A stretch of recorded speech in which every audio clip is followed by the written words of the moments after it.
कैथल में बलराज नोच के भाईचारा सम्मेलन ने कैथल की राजनीति में बड़े बदलाव के संकेत दिए हैं। जेजेपी पार्टी से बेशक बलराज नोच संबंध रखते हैं, लेकिन इस भाईचारा सम्मेलन की चर्चा चंडीगढ़ में डिप्टी सीएम दुष्यंत चौटाला के निवास स्थान पर भी हो रही है। इस भाईचारा सम्मेलन से बलराज नोच ने जेजेपी को अपना राजनीतिक कद दिखाने का काम किया है और राजनीतिक दिशा में मानकर चलिए इस भाईचारा सम्मेलन से बलराज नोच ने आगामी विधानसभा चुनाव के लिए कैथल हलके से अपनी ताल ठोक दी है। भाईचारा सम्मेलन में भी बलराज नोच खुलकर सामने आए हैं कि जेजेपी पार्टी और दुष्यंत चौटाला के सामने अपनी स्थिति साफ रखते हुए उन्होंने कह भी दिया है कि अगर पार्टी उन्हें मौका देगी तो वह कैथल हलके की राजनीति में युवा होने के नाते एक बड़ा चेहरा पार्टी की तरफ से हो सकते हैं। राजनीति में बलराज नोच का अलग वजूद है और आज भाईचारा सम्मेलन ने पार्टी को उनका राजनीतिक कद दिखाने का काम भी स्पष्ट रूप से कर दिया है। आरकेएम पैलेस में आयोजित भाईचारा सम्मेलन में उमड़े जनसैलाब ने राजनीति की नई परिभाषा लिखने का काम किया है। ऐसा पहली बार देखा गया कि किसी गैर राजनीतिक सम्मेलन में इतने बड़े पैमाने पर जनता का हजूम उमड़ा हो। भाईचारा सम्मेलन का काफिला आज कैथल के सेक्टर 18 से चलकर छोटूराम चौक, पेवा चौक, अंबाला रोड से होते हुए आरकेएम पैलेस में पहुंचा। यहां करीब 2 किलोमीटर लंबे काफिले के चलते कुछ समय तक जाम की स्थिति भी बनी रही।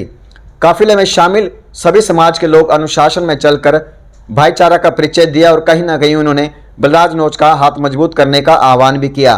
सम्मेलन में उमड़ी भीड़ से गदगद युवा बलराज नोच ने कहा कि सभी युवा साथियों को एकजुट होकर समाज हित के लिए काम करने का समय आ गया है।